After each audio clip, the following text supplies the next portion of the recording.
Aujourd'hui, nous parlerons de confusion et de comment pouvoir surmonter cette confusion.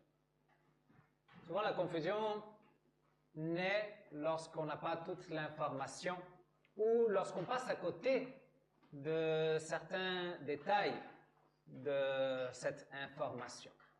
Par exemple, dans le cadre de l'Épiphanie, nous voyons les trois rois mages au pied de Jésus, la même chose que là dans notre crèche. Qu'est-ce qui ne va pas avec cette image? Quelle est la confusion? Non? Ouais, peut-être. Les mages n'arrivent jamais à la crèche. Ils arrivent 45 jours après, au moins. Donc, ils arrivent dans une maison, dit l'évangile de Luc. Mais on a tous l'habitude de voir cette image.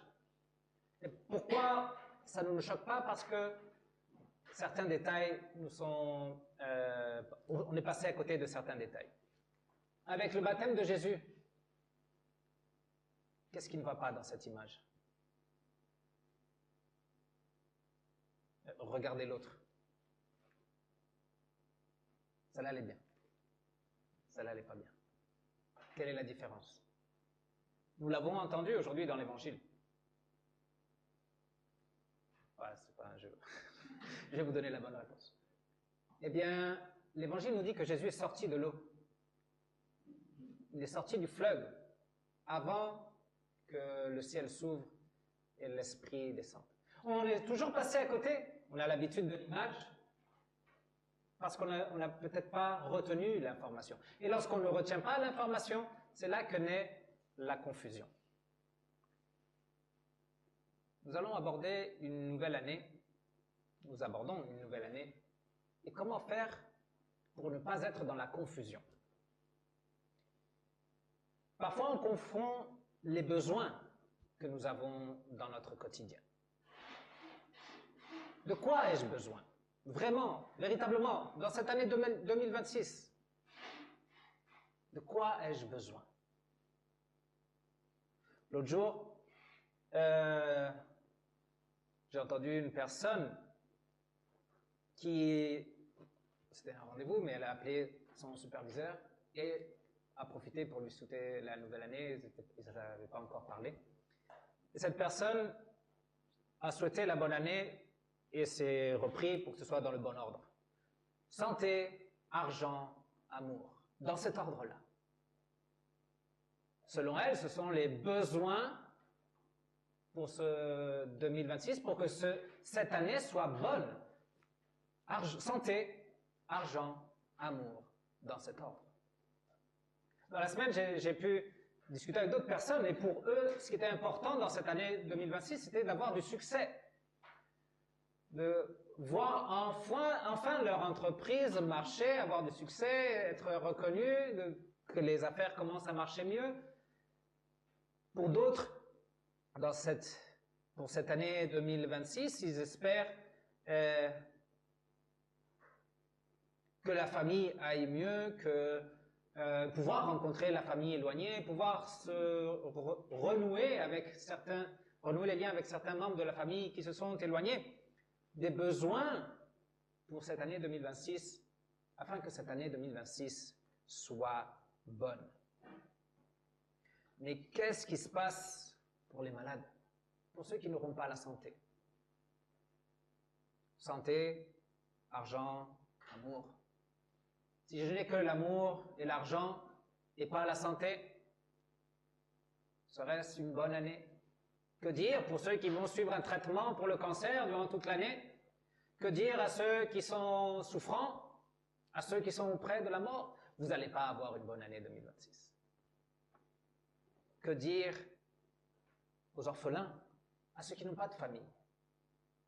À ceux qui ressentent un grand besoin d'amour et qui ne l'auront pas pendant cette année 2026?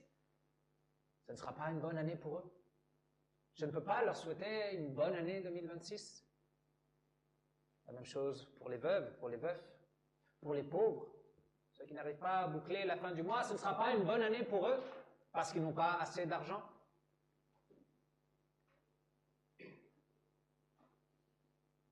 j'ai parfois l'impression qu'on donne trop d'importance à ces choses-là. Et parce qu'on donne trop d'importance à ces choses-là, lorsqu'elles manquent, on se déprime. Et lorsqu'on n'a pas la santé qu'on voudrait avoir, on se déprime. Lorsqu'on n'a pas l'argent qu'on voudrait avoir ou le succès qu'on voudrait avoir, ou lorsque l'amour n'est pas celui qu'on voudrait recevoir, on se déprime. Tout ça cause de la confusion. Et si bien je vais faire un saut, vous allez comprendre à la fin. De quoi ai-je besoin? Jean-Baptiste dit, j'ai besoin d'être baptisé par toi. Qu'est-ce que ça a à voir avec mon année 2026? Qu'est-ce que ça a à voir avec ma famille, ma santé, mon argent, mon amour, mes relations? Eh bien, Jean-Baptiste a compris qu'il avait besoin du baptême. Et le baptême est une nécessité pour tout être humain. L'apôtre Pierre est clair en disant « le baptême sauve ». Le baptême est l'action de Dieu par laquelle il nous sauve. L'action de Dieu par laquelle il efface nos dettes et nos péchés. L'action par laquelle notre Seigneur nous nettoie. Baptiser, ça veut dire laver. Nous avons besoin de ce baptême parce que nous avons besoin du pardon de Dieu, parce que si nous ne sommes pas pardonnés de nos fautes, nous sommes encore éloignés de lui, et si nous sommes éloignés de lui, nous n'obtiendrons pas la vie éternelle. Parce qu'il y a pardon, il y a salut. Jean-Baptiste disait à ceux qui venaient hypocritement être baptisés par lui, dit, qui vous a enseigné à échapper de la colère de l'Éternel? Ils étaient hypocrites, ils voulaient le baptême sans la repentance. Et là, du coup, c'est Jean-Baptiste qui se dit, non, c'est pas moi qui dois baptiser, c'est moi qui dois recevoir le baptême.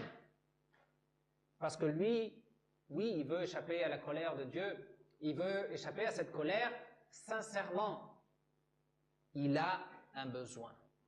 Jean-Baptiste sait qu'il est pécheur et qu'il a besoin d'être lavé, nettoyé de sa méchanceté, de son péché, afin d'être sauvé. Et il n'y a que Jésus qui peut le baptiser. C'est pourquoi il refuse au départ de baptiser le Seigneur. Je suis pécheur, je n'ai rien à apporter à cette table. Je n'apporte rien aux eaux du baptême. C'est le Seigneur qui apporte tout afin de nous délivrer. J'ai besoin du baptême. J'ai besoin d'être baptisé parce que j'ai besoin de Jésus. Parce que je suis baptisé en Jésus. Nous sommes baptisés en lui. Lui qui est le Fils de Dieu, tel l'a révélé la voix lors du baptême de notre Seigneur. Il est ce Rédempteur universel, celui qui va à la croix pour offrir à toute l'humanité cette opportunité du salut, pour accorder le pardon à tout le monde et le salut qui vient avec le pardon. Jésus vient à Jean pour être baptisé. Jean refuse parce que normalement c'est les pécheurs qui viennent à lui pour être baptisés. Jésus n'est pas un pécheur. Jésus est le Sauveur. Jésus est le Rédempteur. Et afin de ne pas confondre Jésus avec les pécheurs, afin qu'il n'y ait pas de confusion, le ciel s'ouvre. L'Esprit descend et une voix se fait entendre. Celui-ci, c'est mon Fils bien-aimé, celui qui a mon approbation. Ce n'est pas un pécheur, sinon il n'aurait pas l'approbation de Dieu. Ce n'est pas un pécheur, sinon ce ne serait pas le bien-aimé. La voix du ciel, la voix du Père déclare, pour que ce soit clair, que Jésus est le Saint. Jésus est le juste. Jésus est le Messie, celui qui reçoit l'onction de l'Esprit pour être le Rédempteur. Jésus, dans son baptême, revêt notre injustice. C'est comme si dans notre baptême, dans notre nettoyage, nos péchés restaient dans l'eau et nous sortions sans péché, comme je dis, entre guillemets. Et c'est comme si Jésus, en entrant dans l'eau, eh bien, prenait tous ses péchés et les chargeait sur lui. Il prenait toute cette saleté qu'il y avait dans l'eau pour en payer le prix, pour en payer les conséquences. Il revêt notre injustice pour emmener cette injustice jusqu'à la croix, pour s'en rendre responsable et pour recevoir notre punition. Et dans notre baptême, nous recevons sa justice. Nous sommes revêtus de sa sainteté. Nous recevons le pardon. Nous sommes unis à lui. Et parce qu'il est ressuscité, nous vivrons. Nous avons besoin du baptême, nous avons besoin de Jésus, parce qu'il est notre seule espérance. Sans lui, nous n'allons nulle part. Avec lui, nous avons tout. Avec lui, nous avons l'assurance. Nous avons besoin du baptême parce que nous avons aussi besoin de l'Esprit. Et la Bible, le Nouveau Testament nous enseigne que Dieu donne son Esprit dans le baptême. Nous avons besoin de cet Esprit afin qu'il nous conduise à la parole du Père, à la parole de Dieu, à la parole du Christ. Nous avons besoin qu'il nous conduise aux vérités fondamentales, aux principes de la foi et de la vie chrétienne afin que nous puissions le suivre. Dieu nous donne son esprit et nous demande de le suivre, de ne pas empêcher l'esprit de faire son œuvre, de ne pas rejeter ce don qu'il nous donne dans le baptême. L'esprit nous conduit à la parole afin de nous accorder la sagesse nécessaire pour le salut, la sagesse nécessaire pour la foi, la sagesse nécessaire pour le quotidien, la sagesse nécessaire pour avoir une bonne année 2026, pour que cette année soit bonne, même s'il manque l'argent, même s'il manque la santé, même s'il manque l'amour. La sagesse qui vient de Dieu, la puissance et l'action du Saint-Esprit qui, à travers la parole, nous aide à nous corriger, à changer nos habitudes, à modifier notre caractère, à pouvoir demander pardon cette année, à pouvoir abandonner ce qui est mauvais et suivre ce qui est bon. Nous avons besoin de cet esprit si nous voulons avoir une bonne année 2026, si nous voulons avoir une bonne vie. Dieu nous donne l'esprit dans le baptême afin que nous puissions vivre une vie sainte et une vie saine, afin que nous puissions nous écarter de ce qui nous fait mal spirituellement et physiquement, afin que nous puissions vivre une vie équilibrée et pieuse, une vie pleine, une vie avec du sens. Nous avons besoin du baptême parce que nous avons besoin de Jésus, parce que nous avons besoin de l'Esprit et parce que nous avons aussi besoin du Père. Nous avons besoin de savoir que nous appartenons au Père. Et c'est dans le baptême que Dieu nous donne cette certitude, que Dieu nous donne cette assurance. Je suis adopté dans le baptême. Je suis réconcilié avec mon Créateur dans le baptême et ce Créateur veut être mon Père, veut être connu comme mon Père, veut être appelé Père. J'ai besoin du Père. J'ai besoin de sa grâce, j'ai besoin de ses promesses, parce que j'ai besoin de sa consolation. J'ai besoin de son réconfort, j'ai besoin d'être soulagé dans mes malheurs, dans mes mauvais moments, parce qu'il y en aura aussi cette année, comme il y en a eu l'année dernière. Lorsqu'il y aura des malheurs, l'Esprit me conduira à la parole, afin que je puisse trouver consolation dans les promesses de mon Dieu, dans les promesses de la grâce de mon Créateur. Et ainsi, parce que je suis avec le Père et j'ai la certitude d'appartenir au Père, je pourrai vivre avec confiance. Je pourrais vivre avec espérance, non seulement cette année, sinon chaque jour de ma vie. Je pourrais vivre avec confiance et avec espérance mes relations. Je pourrais vivre mon manque d'argent ou mon abondance d'argent. Je pourrais vivre avec le manque d'amour ou avec l'abondance d'amour. Je pourrais vivre avec la santé ou sans la santé. Parce que ce qui me soutient, c'est la grâce de mon Dieu. Alors lorsque je serai dans la confusion cette année, je dois me rappeler que la confusion, c'est toujours passer à côté de certains détails. Et la parole me révèle certains détails pour que je les prenne en compte et afin que je sorte de la confusion. Aucune religion dans le monde, aucune philosophie, aucune idéologie peut nous offrir ce que nous offre le baptême, ce que nous offre Dieu dans le baptême. Ce salut, ce Christ, cet Esprit, ce Père, cet héritage éternel. Ne sois pas dans la confusion et ne sois plus dans la confusion. Afin de ne plus être dans la confusion, nous avons besoin du bon cadre, du bon dessein. Et ce cadre, c'est le baptême. C'est là où Dieu vient à nous.